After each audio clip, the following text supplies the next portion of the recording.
আসসালামু আলাইকুম আসসালামু আলাইকুম। রহমতুল্লাহি ওয়া ওয়ালাইকুম আসসালাম।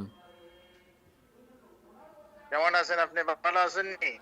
জি আলহামদুলিল্লাহ। কে বলছেন? আমি সিলেট থেকে বলছি, সিলেট থেকে, বাংলাদেশ সিলেট থেকে। জি বলুন। কি নাম আপনার? আমার নাম হচ্ছে আনাস আলী। আচ্ছা, কি করেন? এইমাত্র এশার নামাজ পড়লাম। আমি এক মসজিদে মৌলভীবাজারের এক মসজিদের খতিব। খতিব সাহেব বলেন, কেন ফোন দিয়েছেন? ফোন দিয়েছি এই জন্য, আপনার তো বিভিন্ন পোস্ট আমি দেখি। জি, এই যে শবে মেরাজ উপলক্ষে যে আপনি একটা পোস্ট করেছেন, এটার কোনো তারিখ তারিখ ঠিক নাই, দিন তারিখ। বলেন, বইলা শেষ করেন।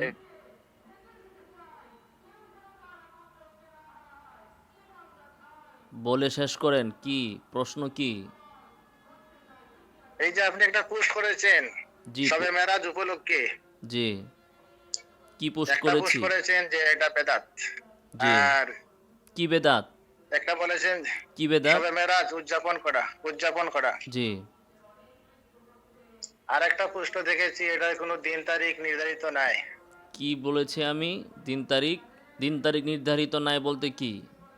দিন তারিখে না হলে রাসূলুল্লাহ সাল্লাম কিভাবে গেলেন? কোনো একটা দিনে গেছেন না, কোনো একটা সময়ে তো গেছেন, কোনো একটা রাত্রে তো হ্যাঁ, গেছেন। জি জি, জি জি। কিন্তু সেই রাত্রটা কোনটা? সেই রাত্রটা তো এই যে বর্তমান যে মাস, রজব মাস, হ্যাঁ, এই রজব মাসের 27 তারিখের রাত, 26 দিবাগত রাত তিনি গিয়েছেন। এটা আপনি কিভাবে শিওর হলেন? আপনি তখন ছিলেন? যে আপনি কিভাবে শিওর হলেন? আপনার কাছে ওহী আসছে?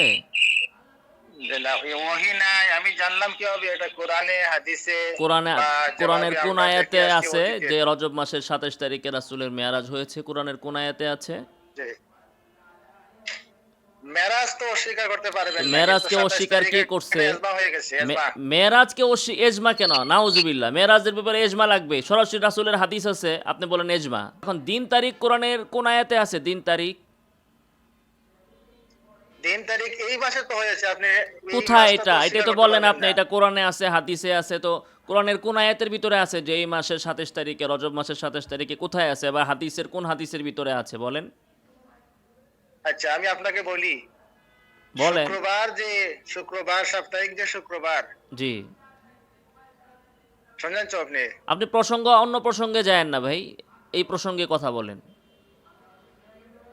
রজব মাসের 27 তারিখ, যেটার উপরে এজমা হয়ে গেছে, আপনি কে মুসলমানদের ইজমা ঐক্যমত্য কি করলো? আপনি জানতে পারবেন? কে ইজমা করলো রজব মাসের ২৭ তারিখে রাসূলের মেরাজ হয়েছে? কে ইজমা করছে? কোন যুগে, কবে, অধিকাংশ আলিম উলামা কোন অতীতের কিতাবের যে ভিতরে বুজুর্গানে এই দিন যারা কথাটা আছে ছিলেন। যে এজমা হইছে? এজমা কি আজকে আপনি বানাইলেন, না ইতিপূর্বে আপনার পূর্বে কেউ বলছে যে রজব মাসের ২৭ তারিখে মেরাজ হওয়ার উপর এজমা হইছে? আমরা তো জানি এক্ষেত্রে একেকজন একেক তারিখ বলেছেন। এমনকি অনেক ওলামায়ে কেরাম বলেছেন যে মেরাজটা রজব মাসে না হয়ে এটা এই অন্য মাসের কথা, যেমন রবিউল আউয়ালের কথা আসছে, অন্য মাসের কথাকে তারা বিশুদ্ধ বলেছেন। তাহলে এই মাসে তাহলে কি কোনো আপনি প্রমাণ আপনি নাই আপনার কোথায় দৃষ্টিতে? এজমা কোথায় পাইলেন? রজব মাসের ২৭ তারিখে মেরাজ হয়েছে, এজমা কোথায় পাইলেন? তো আমি তো ফেসবুকে যেমন পোস্ট বছরের করেছি, মধ্যে বিশেষ। আমি তো ফেসবুকে পোস্ট করেছিলাম যে রজব মাসের ২৭ তারিখে মেরাজ হওয়াটা অকাট্য নয়, এটা একটা অনুমান নির্ভর। এটা ঐতিহাসিকরা অনুমান করে এই কেউ ২৭ তারিখের কথা বলেছেন, কেউ অন্য মাসের কথা বলেছেন, এক একজন এক এক কথা বলেছেন। অন্তত এই ক্ষেত্রে ৩টা মত আছে। তো আপনি বলতেছেন এজমা হয়েছে রজব মাসে, এটা কি চাপার জোরে বলে দিলেন? কথাটা কি ঠিক হইল?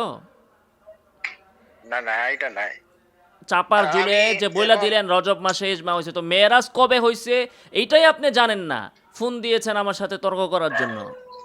মেরাজের না না, তারিখ এই নিয়ে মাসে মেরাজ হইছে, আপনি কি অস্বীকার করতে পারবেন? অবশ্যই এই মাসে রজব মাসে ২৭ তারিখে মেরাজ হওয়ার সপক্ষে শক্তিশালী কোনো দলিল নাই।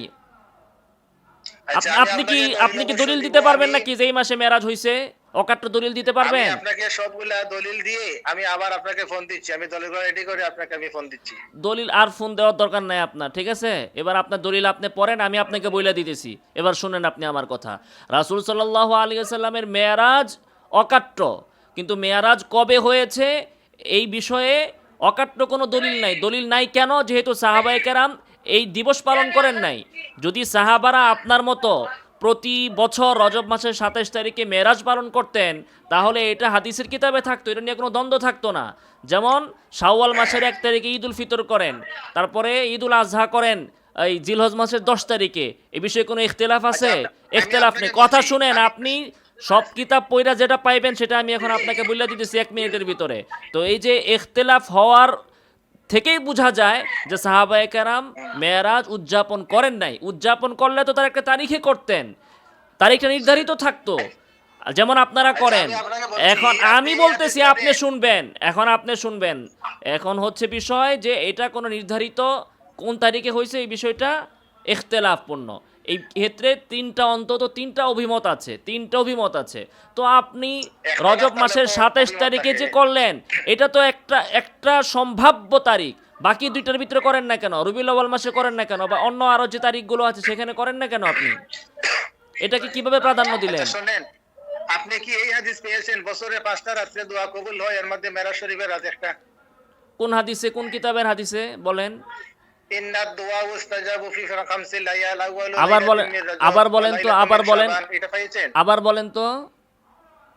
ইন্নাদ দুআ ইউস্তাজাবু আপনার তো হাদিসের আবারও সহি হয় নাই। হাদিস তো আপনি ভুল পড়তেছেন। ইন্না দোয়া উ কিভাবে হয়?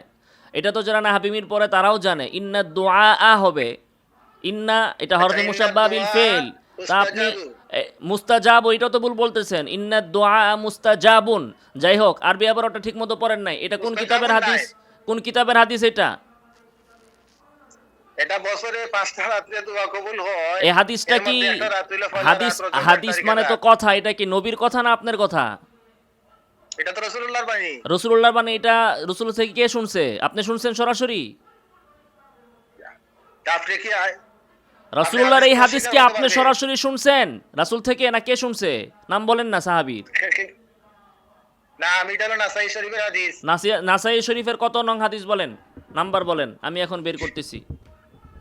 আল্লাহু আকবার। আমি তো সবগুলা আর একবারে আমি কিতাব লইয়া সামনে বইছি না। তাহলে আমি আপনার সামনে বইছেন না, আমি বললা দিই তাইলে। এই হাদিস যেটা বলছেন এর কোনো ভিত্তি নাই। মেরাজের রাত্রে দোয়া কবুল হয় এরকম কোনো হাদিস নাই পৃথিবীর বুকে। যেকোনো বছরে 5টা রাত্রে নাসাই শরীফে এমন কোনো হাদিস নাই। আপনি হাদিস উদ্ভট হাদিস বলছেন, বানায়া বলছেন, বা কেউ বানাইছে সেটা আপনি বলছেন। যাই হোক, মিথ্যা কথা। কয় মিথ্যা কথা? আপনি দলিল দেন। আপনি হাদিসের আরবি বলতে পারেন, হাদিসের কিতাবের নাম বলতে পারেন, হাদিসটা কোন অধ্যায়ে কোথায় আছে বলতে পারেন না?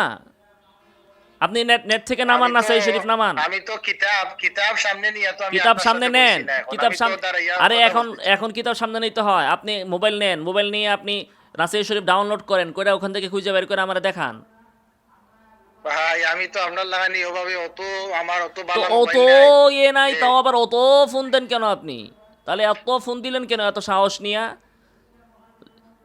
পুঁজি যখন নাই, তাইলে তো আমি বুঝাইতে লইছিলাম, আপনি তো মাঝখানে আমারে থামাইয়া দিলেন। আমি তো বুঝাইতে লইছিলাম আপনারে, তেহানা বুঝেন, 1 মিনিটের ভিতরে বুঝাইয়া দিচ্ছি, এরপর আপনার সাথে আর কথা বলবো না। বিষয় হচ্ছে যে রাসূল সাল্লাল্লাহু আলাইহি সাল্লাম মেয়ারাজে গিয়েছেন, কিন্তু মেয়ারাজ একবার তিনি গিয়েছেন, ওই পর্যন্তই শেষ। মেয়ারাজের রাত্রিতে উম্মতের জন্য কোনো কিছু করার নাই।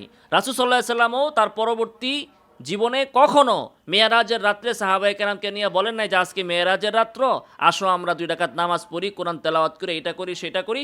রাসূল জিন্দিগিতে সাহাবায়ে কেরামকে বলেন নাই যে ওনার মেয়ারাজটা কোন মাসে হইছে, কোন তারিখে হইছে।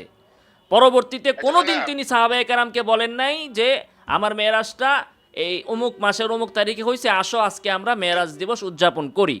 এবং সাহাবায়ে কেরামও করেন নাই, কেউ করেন নাই। তো খোলাসা কথা হচ্ছে মেয়ারাজ সত্য, কিন্তু মেয়ারাজ উদযাপন এর কোনো ভিত্তি নাই। এবং আপনি যে হাদিস বলছেন, হাদিস হচ্ছে এটা জাল, ভুয়া হাদিস, ঠিক আছে?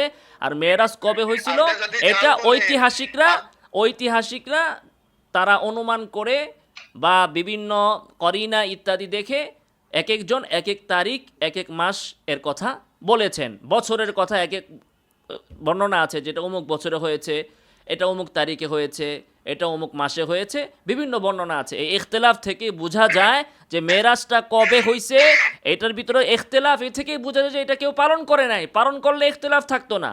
বাংলাদেশে আপনি জানেন যে বিজয় দিবস কবে হয়? স্বাধীনতার দিবস কবে হয় সবাই জানে। কেন জানে? যেহেতু ওই দিবসটা পালন করা হয়।